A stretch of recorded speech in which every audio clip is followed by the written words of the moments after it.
फिर्यादी नामे अस्मा परवीन शेख सलीम वय 34 वर्ष, राहणार कुंदनलाल गुप्ता नगर, ह्या जखमीसुद्धा आहेत.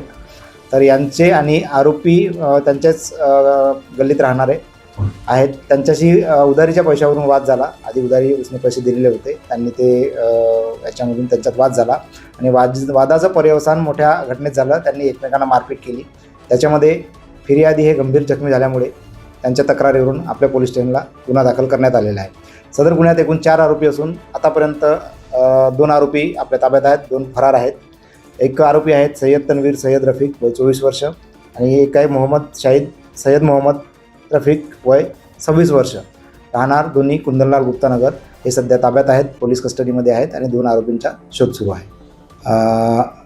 पकडलेले आरोपी जे आहेत त्यांचा यापूर्वी कुठलाही रेकॉर्ड नाही आणि ते त्यांचा खाजगी व्यवसाय आहे, खाजगी व्यवसाय करत असतात आणि आपला उदरनिर्वाह सुरू करतात. यांच्यामध्ये एकूण 40,000 रुपयाचा व्यवहार होता. 40 रुपयाच्या व्यवहारामुळे त्यांच्यात वाद निर्माण झालेला होता.